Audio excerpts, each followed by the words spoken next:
우리 요한복음은 기록 목적이 분명합니다. 예수님이 하나님의 아들이심을 믿어야 되고 그리스도이심을 믿음으로 생명을 얻기 위해서 쓰인 책이라고 말씀을 드렸습니다. 지난번에 세상의 빛으로 오신 예수님에 대해서 말씀을 드리면서 예수님은 어두운 가운데, 절망 가운데, 그늘 가운데 있는 영혼들에게 생명의 빛으로, 세상의 빛으로, 진리의 빛으로, 사랑의 빛으로 오셨다고 말씀을 드렸습니다. 오늘 요한복음의 6장에서는 생명의 떡으로 오신 예수님, 우리가 인생을 살아가면서 먹고 사는 문제가 굉장히 중요합니다. 지금 세계적인 전쟁이라든지 국회에서 국회의원들 싸우는 문제라든지 가정에 싸우는 문제라든지 시장 통해서 싸우는 모든 문제들이 어떻게 보면 먹고 사는 문제 때문에 싸우고 다투는 것입니다. 어떻게 해서 조금이라도 더 갖고자 하고 더 나은 삶을, 화려한 삶을 살기 위해서 더 좋은 미래를 보장받게 하기 위해서 그 문제, 먹는 문제 때문에 안간 힘을 쓰고 있습니다. 이 문제가 인간을 살아가는데, 인생이 살아가는데 필수적인 문제이고 꼭 먹어야 되기 때문에 중요한 문제입니다. 그러나 예수님은 사람이 그 문제보다 더 중요한 것은 무엇을 먹느냐가 중요하다 말씀을 하십니다. 무엇을 먹느냐가 더 중요하지만 그것이 더 시급하고 그 문제가 더 중요하다는 것을 말씀하십니다. 그러니까 이 땅 위에 지금 요한복음에 생명이 나옵니다. 생명은 지난번에도 말씀드렸지만 예수님만이 주실 수 있는 생명입니다. 우리가 이 땅에 사는 생명은 목숨이죠. 목숨. 호흡이 끊어지면 그냥 끝나는 목숨입니다. 그래서 예수님도 목숨을 위하여 무엇을 먹을까 마실까 염려하지 말라고 말씀하셨던 것입니다. 그 생명을 유지하기 위해서 우리가 먹고 사는 문제가 중요하지만 그것보다 시급한 것이 무엇을 먹느냐가 중요하다 말씀을 하시면서 썩을 양식을 위해서 일하지 말아라. 그리고 영생을 위한 양식을 구하는 것이 더 중요하다 말씀하십니다. 이 말씀을 하시기 전에 이틀 전에 벳세다 광야에 오병이의 기적의 역사를 베푸십니다. 보리떡 5개와 물고기 2마리로 5,000명을 먹이고도 남습니다. 이 표적을 보고 무리들이 어떻게 해서라도 이분을 왕으로, 임금으로 세워야 되겠다. 이분을 왕으로, 임금으로 세운다면 먹고 사는 문제, 경제적인 문제 해결될 것이고 이분을 왕으로, 임금으로 삼은다면 정치적인 문제, 로마 속국으로부터 벗어날 것이다. 정치적인 문제가 해결될 것을 그들은 머릿속으로 계산을 하면서 왕으로 삼으려고 했습니다. 그것을 아시고 예수님은 한적한 곳으로 가셨습니다. 제자들을 먼저 뱉어 보내시고 예수님은 무리로 걸어서 가버나움으로 가십니다. 이들은 예수님을 찾아서 그곳까지 왔다가 안 계시니까 가버나움까지 갔습니다. 그곳에 갔더니 예수님이 그곳에 계신 거예요. 그러니까 25절에서 랍비여 언제 여기 오셨나이까? 그 열정 대단합니다. 그들은 예수님을 임금으로 모신 것이 하나님의 일을 한 가장 큰 일이라고, 가장 중요한 일이라고 생각을 했습니다. 그래서 그 열정을 가지고 샅샅이 뒤지면서 예수님을 찾아 나선 것입니다. 그렇지만 예수님은 오병이의 표적을 통해서 교훈하신 바가 있었던 거죠. 이 오병이의 5,000명을 먹고 남았던 사건을 통해서 이 사건이야말로 하나님께로부터 오는 영광이 얼마나 유대한가, 세상의 상식을 뛰어넘는 하나님의 영광을 분명히 드러내 주신 것입니다. 이 표적을 통해서 우리 인생들이 먹는 문제에 얼마나 집착하고 있는가, 이거는 썩을 양식이다, 그것을 깨닫게 하기 위해서 그런 표적을 행하신 것입니다. 하나님이 주시는 것들이, 하늘로부터 주시는 것들이 얼마나 크고 놀라운지를 보여주신 것이죠. 하나님은 이게 일상이잖아요. 이런 표적, 보리떡 5개로 물고기 2마리로 5,000명 먹이는 거, 물 위에 걸어가신 거, 하나님의, 예수님의 일상입니다. 그러나 인간이 볼 때는 이게 기적인 거죠. 그래서 어떻게 해서라도 이분을 왕으로, 임금으로 삼으려고 합니다. 예수님은 그러니까 벳세다 광야에 굶주린 영혼들이 배가 고파 못 견디잖아요. 허기진 배를 예수님이 떡을 딱 주셨을 때 그 허기를 모면하고 배가 부른 것처럼 예수님은 표적을 통해서 내가 하나님이라는 것을 나타내시고 내가 구원자라는 것을 나타내시면서 굶주린 영혼들에게, 배고픈 영혼들에게 먹어도 배가 고프고 마셔도 목마른 생명의 떡으로 이들을 계시하신 것입니다. 미리 나타내 주신 것이죠. 그러나 이들은 그것을 깨닫지 못합니다. 그래서 예수님을 찾는 것에 혈안이 되어서 나선 것이죠. 그들은 육적인 배부름에 만족해하고 그 이적을 통해서 자기의 욕심을 채우려는 그런 것들이 있었습니다. 표적의 의미를 전혀 깨닫지 못하고 일시적인 썩을 양식, 배고픈 거, 모면한 것 때문에 왕을 삼으려고 했던 것입니다. 그래서 예수님께서 26절에서 이미 그들의 속셈을 낱낱이 아시고 내가 진실로 너희에게 이르노니 너희가 나를 찾는 것은 표적을 본 까닭이 아니요 떡을 먹고 배부른 까닭이로다. 그러면서 27절에서 썩을 양식을 위하여 일하지 말고 영생하도록 있는 양식을 위하여 하라. 이 양식은 인자가 너에게 주리니 인자는 아버지 하나님께서 인치신 자니라. 썩을 양식을 위하여서 일하지 말고 영생하도록 있는 양식을 위하여 하라. 무엇을 위해서 살 것인가? 먹는 문제가 중요하죠. 먹고 사는 문제 때문에 그냥 눈에 보이는 것 없이 제자들처럼 자신의 행복을 위해서, 자신의 욕심을 위해서, 자신의 만족을 위해서 뛰어다닙니다. 그러나 하나님께서는 그것은 없어질 것이고 소멸될 것이고 썩을 양식이다. 그것을 위해서 일하지 말고 영생하도록 있는 양식을 위하여 일을 하라. 그러면서 이 양식은 인자가 너희에게 주리니 예수님이 주시겠대요. 이 떡을, 영생의 떡을, 생명의 떡을, 썩지 않는 떡을 주시겠다고 말씀을 하십니다. 예수님은 그 영생을 주시기 위해서 오직 십자가만을 생각을 하신 거예요. 제자들은 육신의 떡, 먹고 없어질 썩을 떡만 바라고 나갔지만 예수님은 십자가만을 바라보면서 나갔던 것입니다. 그래서 이 양식은 인자가 너에게 주겠다 말씀하십니다. 인자가 온 것은 섬김을 받으려 함이 아니라 도리어 섬기려 하고 자기 목숨을 많은 사람의 대속물로 주려 함이라. 예수님의 목숨을 많은 사람의 대속물로 주기 위해서 왔다 말씀을 하십니다. 그렇지만 예수님께서는 모든 자들을 위해서 대속하시고 죽으셨지만 그 믿음은 내가 받아들여야 됩니다. 그러면서 하시는 말씀이 인자는 인친 자다. 인자는 아버지 하나님의 인치신 자니라. 이 말씀은 인치다.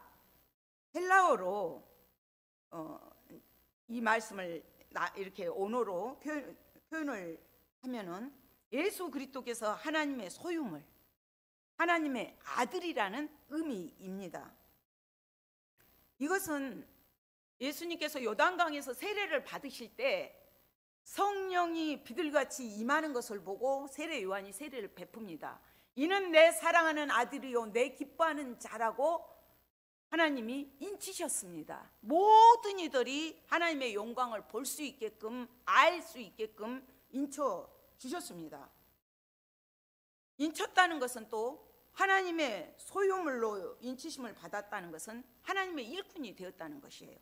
우리 역시도 에베소서 1장 13절에 보면 그 안에서 너희는 진리의 말씀 곧 너희의 구원의 복음을 듣고 그 안에서 믿어 약속의 성령으로 인치심을 받았으니, 예수님 안에서 진리의 말씀 곧 구원의 복음을 듣고 믿고 약속의 성령으로 인치심을 받았느니라. 그래서 우리도 성령의 인치심을 받은 자들입니다. 예수님이 하신 일들을 우리도 그 사역을 해야 되고, 우리가 가는 곳곳마다 그 사역의 열매들이 사람들에게 맺어져야 됩니다. 생명의 떡을 먹었으면 생명의 떡을 남에게 나눠주는 그런 사람이 되어야 됩니다. 우리가 좋은 약 하나만 먹어도 입에 침이 마르도록 선전하지 않습니까? 그래서 그러면 어떻게 하여야 하나님의 일을 하오리까? 어떻게 해야 하나님 일을 하오리까? 이들은 오로지 하나님의 일이에요. 예수님은 계속 내가 너희를 위해서 십자가에 죽어야 된다, 대속물로 죽어야 된다 말씀하시는데도 하나님의 일에만 집중되어 있습니다. 하나님께서 보내신 일을 믿는 것이 하나님의 일이다. 예수님이 누구신가? 이것을 바로 아는 것이 양식을 위해서 하는 일이고 양식을 얻는 길이고, 예수님의 정체성을 바로 알아야 믿음이 흔들리지 않습니다. 예수님이 누구신가? 믿음의 핵심이죠. 하나님께서 보내신 일을 믿는 것이 하나님의 일이다. 하나님의 일, 하나님이 기뻐하신 일이라는 것은 이렇게 막 거대한 것이 아니에요. 하나님의 일은 믿음을 세우는 것입니다. 내 내면에 믿음을 세우는 것이에요. 믿음을. 하나님께로부터 오신 자, 하나님이 보내신 자. 하나님은 예수님이 보내신 분이고, 예수님은 하나님이 보내신 분이고, 예수님은 하나님께로부터 오신 분입니다. 그분을 받아들이는 거죠. 양식으로 먹는 거죠. 이 양식을 인자가 너에게 주겠다 하시면서 영생에 이르는 양식을 얻는 길을 제시하시면서 믿음을 촉구하십니다. 요한복음 17장 3절에서도 영생은 곧 유일하신 참 하나님과 그가 보내신 자 예수 그리스도를 아는 것이니라. 48절에서 내가 곧 생명의 떡이니라. 하나님에 대해서 알고 예수님이 누구신가를 바로 아는 것이 영생에 이르는 길이고 하나님의 일입니다. 예수님이 그 고별 설교를 제자들에게 하셨을 때 제자들이 그런 고백을 합니다. 하나님께로부터 나오심을 우리가 믿나이다. 예수님 역시도 요한복음 17장에서 고별 설교를 사역 보고를 하나님 앞에 드립니다. 사역 보고를 하시면서 결론 부분에서 나는 아버지께서 내게 주신 말씀들을 그들에게 주었사오며 그들은 이것을 받고 내가 아버지께로 나온 줄 참으로 아오며 아버지께서 나를 보내신 줄도 믿었사옵나이다. 나는 아버지께서 내게 주신 말씀들을 그들에게 주었고 그들은 이것을 받고 내가 아버지께로 나온 줄 알았고 하나님께로부터 아버지께로서 나를 보내신 줄도 믿었사옵나이다. 믿었습니다. 그 얘기입니다. 그래서 하나님을 바로 알 때, 예수님을 바로 알 때 그분은 참 하나님이시고 우리를 구하기 위해서 인간의 옷을 입고 이 땅에 오셨습니다. 그분이 참 인간인 것을 믿어야 돼요. 왜 인간의 옷을 입고 말씀이 육신이 되어서 이 땅에 오셨는가? 그분은 피를 흘려야 됩니다. 우리를 대신해서 피를 흘려야 돼요. 피 흘림이 없이는 제사함이 없기 때문에 피를 흘리러 오신 분입니다. 하나님이 보내신 자를 믿는 것이 하나님의 일이다. 여기서 이렇게 말씀하시는데 이게 이제 결국에 믿음의 문제예요. 믿음의 문제인데 영생하도록 있는 양식을 주시는 예수님을 믿는 거, 믿는다. 이 믿는다는 말은 헬라어로 피스 투에테라는 말이거든요. 그러니까 믿음의 결과가 일어날 때까지 계속적으로 믿는 것을 말합니다. 그러면 그리스도를 믿는 믿음에 따르는 결과들이 나타납니다. 첫 번째 나타나는 것이 죄인인 우리가 의롭다함을 받습니다. 예수를 믿는 자를 의롭다 하셨느니라. 하나님이 주시는 의를 우리는 예수님으로 인하여서 믿을 때, 그 떡을, 생명의 떡을 받아 먹을 때 의인이 됩니다.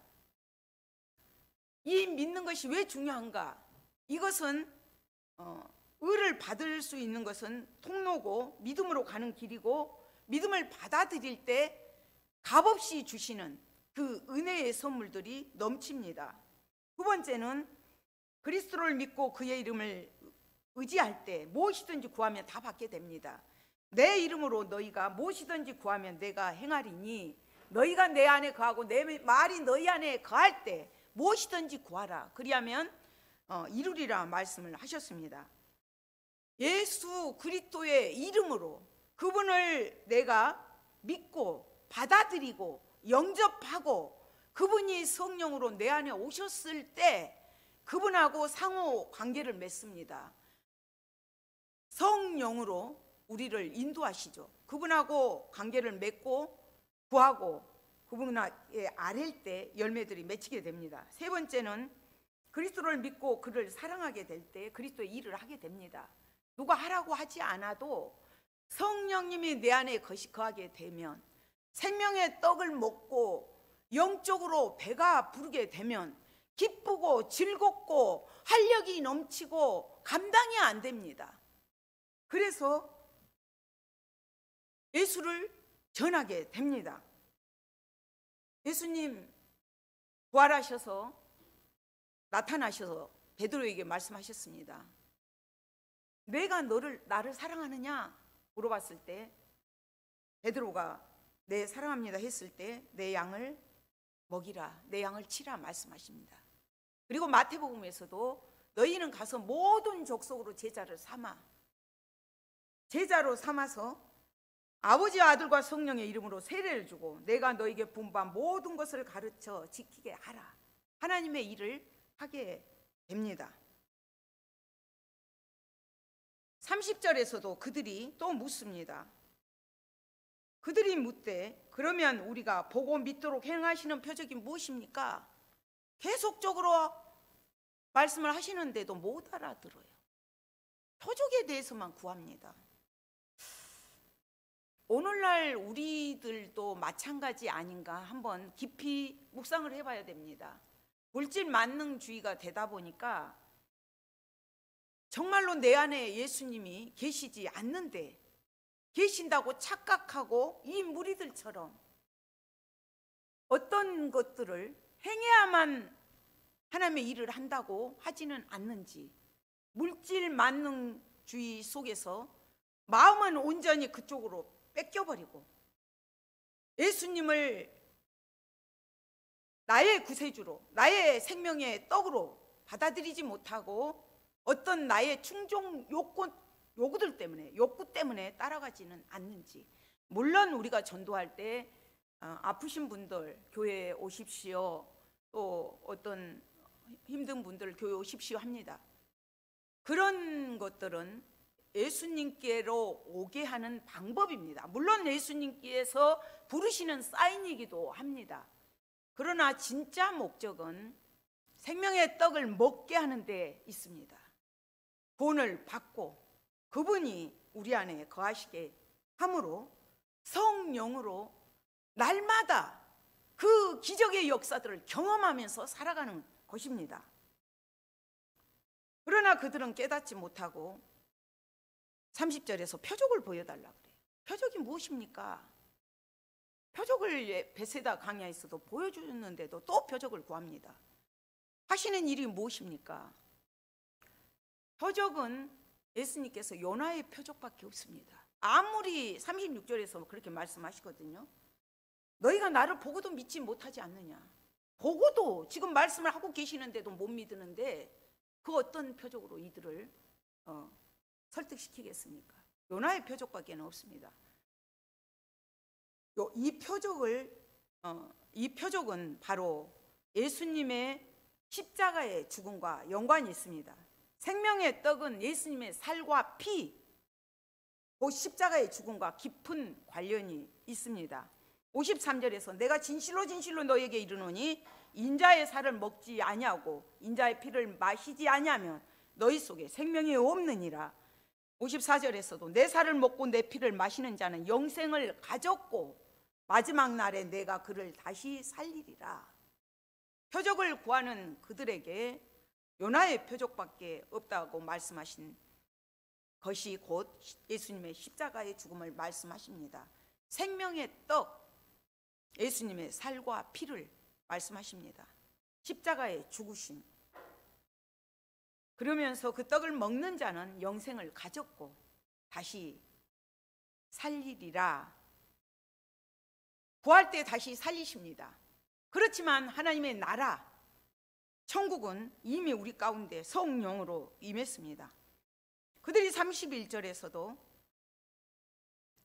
이렇게 구합니다. 그들도 말씀을 잘 알아요.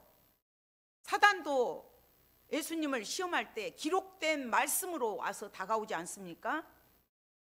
이 무리들도 기록된 바 하늘에서 그들에게 떡을 주어 먹게 하였다 함과 같이 우리 조상들은 광야에서 만나를 먹었나이다.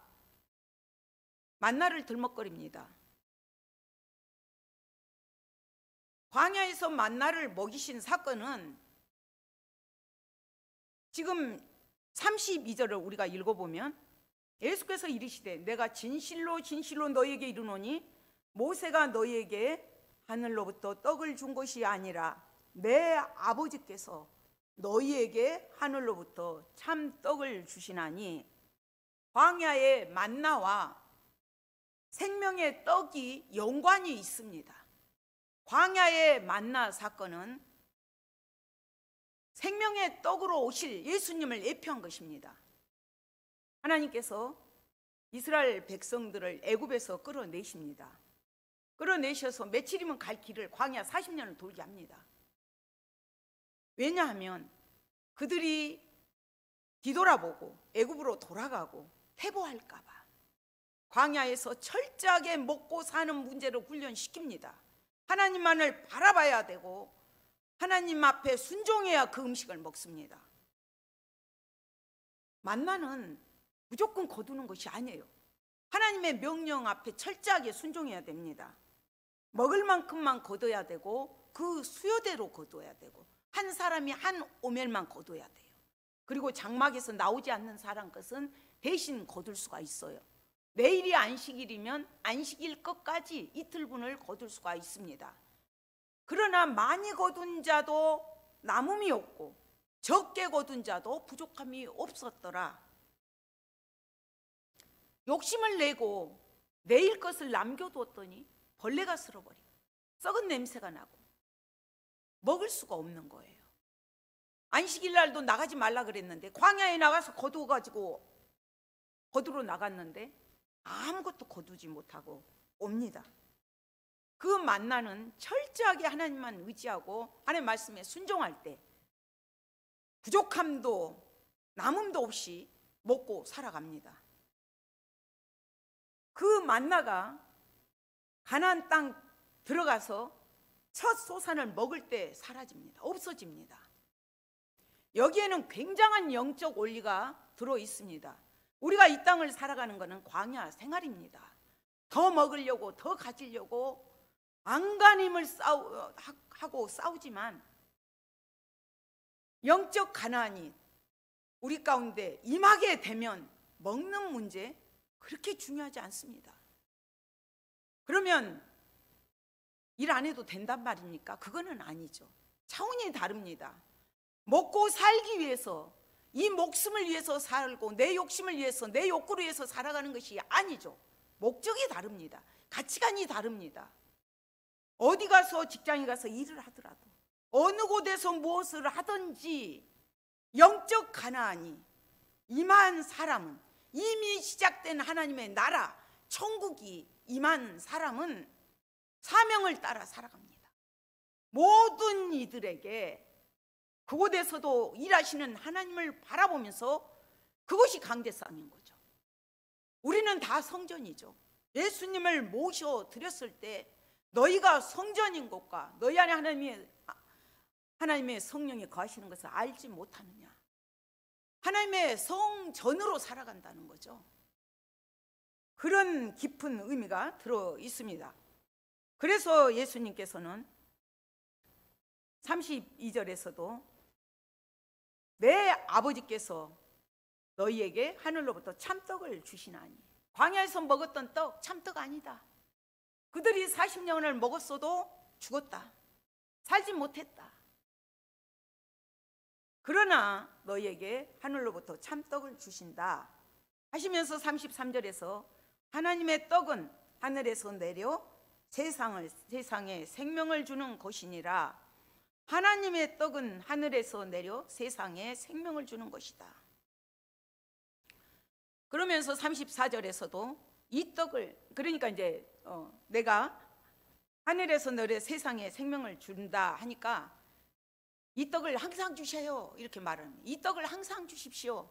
이 무리들은 일하지 않고 먹을 수 있게끔, 내 욕망을, 내 욕심을 채울 수 있게끔 주십시오, 이 의도입니다. 마치 사마리아의 수가성의 여인이 예수님의 물 좀 달라고 했을 때 야곱의 우물을 들먹거리면서 계속해서 그런 물을 내게도 주고 목마르지 않고 또 여기 물길로 오지 않게 해주십시오, 그런 말을 합니다. 예수님께서 계속적으로 직접 말씀을 하시는데도 그 당시 유대인들이나 사마리아인들이나 얼마나 영적으로 무지했는가, 얼마나 말씀에 무지했는가, 이것을 알 수가 있습니다. 예수님이 직접 오셔서, 말씀이 육신돼서 오셔서 직접 말씀을 하시는데도 못 깨달아요. 그렇다면 오늘날 우리는 얼마나 말씀을 가까이 하고 있습니까? 왜 이단들로 그렇게 젊은이들이 가게 됩니까? 말씀을 조금만 더 공부한다면 그런 일은 있을 수가 없습니다. 35절에서 예수께서 이르시되 나는 생명의 떡이니 내게 오는 자는 결코 줄이지 아니할 터이요 나를 믿는 자는 영원히 목마르지 아니하리라. 예수님께 오는 자, 예수님을 믿는 자, 29절에서 하나님이 보내신 자를 믿는 것이 하나님의 일이다 말씀하신 것처럼 예수님께 오는 자, 믿는 자, 생명의 떡을 얻게 된다, 먹게 된다 말씀하십니다. 결코 줄이지 아니할 터이요 영원히 목마르지 아니하리라. 생명의 떡을 먹었을 때 목마르지 않고, 영원히 목마르지 않고 배부를 것이다. 이 땅의 떡은 참된 기쁨이 없어요. 평강이 없어요. 먹어도 배고프고 갈증나고 그렇습니다. 그러나 하나님이 주시는, 예수님이 생명의 떡으로 주신 떡은 목마르지 않습니다. 기쁨이 있고 평강이 있고, 마셔도 먹어도 그 갈증을 해소해 주십니다. 예수님은 이런 말씀을 하시면서 예수님 자신이 너희들의 모든 영적인 그 기갈들을 해소해 주는 생명의 떡이다. 너희가 나를 먹어야 된다, 믿어야 된다. 지금 촉구하는데도 이들은 깨닫지를 못합니다. 세상적인 거에만 몰두해 있기 때문에 안 들려요. 제가 그 어린 아이들을 주일학교를 오래 했습니다. 주일학교 애들은 예배 시간에 되게 떠들어요. 그런데 끝나고 나서 물어보면 내용을 압니다. 그러나 어른들은 잘 들으신 것 같은데 조금 이따 여쭤보면 막 못 알아들으시더라고요. 그것이 왜 그렇습니까? 그 정도 집중력이 떨어지기도 하지만 또 몸은 있지만 다른 곳에 마음을 빼앗기고 있습니다.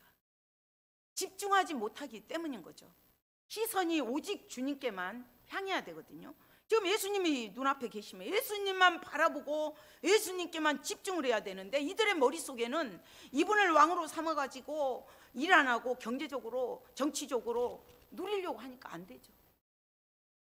우리는 예수님을 이렇게 믿고 있지는 않습니까?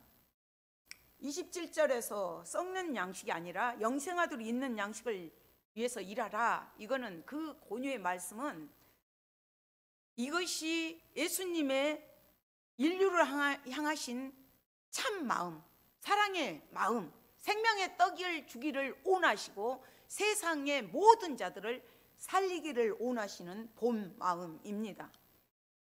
예수님이 이렇게 말씀을 하시니까 제자들이 어렵다. 이 말씀이 정말 어렵다. 그러면서 이렇게 슬슬 떠납니다. 그랬을 때 예수님께서 65절에서 이렇게 말씀하셔요. 내 아버지께서 내 오게 하여 주지 아니하면 누구든지 내게 올 수 없다. 하나님 아버지께서 내게 오게 해야만 올 수 있다는 것을 말씀하십니다. 그러면서 베드로에게, 제자들에게 너희도 가려느냐 이렇게 묻습니다. 그랬을 때 베드로가 주여 영생의 말씀이 주께 있사오니 우리가 누구에게로 가오리까? 영생의 말씀이 주께 있사오니 우리가 누구에게로 가오리까? 이런 고백을 합니다. 이 말씀은, 이 태도는 베드로가 예수님에 대해서, 예수님의 사역에 대해서 바른 지식, 바른 이해를 갖고 있었다는 거죠. 하나님의 말씀과 예수님의 말씀이 동일하다는 것을 믿었기 때문에 예수님이 여쭤보자 바로 나온 거예요. 생명의, 영생의 말씀이 주께 있사오니 우리가 누구에게로 가오리까? 영생의 말씀, 생명의 말씀, 생명의 떡, 영생의 떡, 살아있는 떡, 생명의 떡, 참떡. 우리는 그 떡을 먹어야 합니다. 호기심 때문에, 내 목적 때문에, 교회 다니니까 교회 다니면 뭐가 잘 된다더라. 물론 영혼이 잘 되면 잘 되게 해주십니다. 그것이 목적이 아니라 하나님의 말씀에 비춰보면서 하나님이 기뻐하시는 일에 집중해야 합니다. 하늘에서 내려오신 떡, 아버지 품속에서 계시다가 육신이 되어 우리 가운데 오신, 세상에 생명을 주시는 생명의 떡이신 그분을 얻는 것은 그분을 믿는 것이고 그분을 경험하는 것입니다. 내 안에서 날마다 경험하는 거예요. 성령으로. 베세다 광야의 오병이어의 기적만 일어납니까? 오늘날도 마찬가지입니다. 내 안에 계신 성령님과 같이 동행할 때 이런 놀라운 기적들이 일어납니다. 저는 시간이 갔지만 손흥민 선수 아버님이, 손흥민 선수가 축구를 하면서 그 공들을 이렇게 경기를 하고 이기게 되면 그 공을 준답니다. 사인을 해서. 그러나 그 공들을 다 창고에 넣어놨어요. 트로피도 마찬가지고 하나도 진열해 놓은 것이 없습니다. 그것을 물어보니까 그 처음에 가졌던 그 마음을 흐트릴까 봐 그렇게 내놓지 않는다는 거죠. 그것을 마치 진열해 놓으면 내가 무엇이나 우쭐한 마음이 들면 이 축구공을 찰 때 집중하지 못한답니다. 바로 우리 믿음도 마찬가지입니다. 시선 집중입니다. 하나님께 집중하는 것이죠. 이 집중하지 못한 것들이 많잖아요. 오늘날 우리를 얼마나 우리의 시선을 뺏어가는 것들이 많습니까? 시선을 집중한다는 것은 그 하나님의 왕권을 인정한다는 것이거든요. 그분의 주권을 인정하고 따라간다는 것입니다. 우리가 살아가면서 오직 그분만을 바라보면서 그분이 나의 주인, 나에게 영원히 살 수 있는 생명의 떡을 주신 분이라는 것을 명심하면서 겸손함으로 감사함으로 생명의 떡을 나가서도 나누는 우리가 되기를 소망합니다. 하나님 아버지 감사합니다. 말씀이 육신이 되어서 우리 가운데 오시고 죽었던 우리들에게 생명의 떡으로 표적을 보여주시고 십자가로 우리의 모든 죄들을 담당해 주시니 감사함을 드립니다. 그렇기 때문에 그 생명의 떡이 핏값으로 치른 값을 치르고 산 소중한 떡이기에 하나님 그 은혜 그 사랑 너무나 감사하고 감격합니다. 혹여나 우리 가운데 십자가의 사랑을 잊어버리고 그 감격을 잊어버리고 하나님 첫사랑을 잊어버리고 예수님이 안 계시지만 계신 것처럼 착각하고 이 무리들처럼 살아가고 있지는 않으는지요. 주님 우리를 불쌍히 여겨주시고 우리 안에서 성령으로 함께하여 주시사 믿음으로 승리할 수 있도록 일마다 때마다 하늘 양식으로 넘치도록 채워주시옵소서. 감사드리며 예수 그리스도의 이름으로 기도드립니다. 아멘.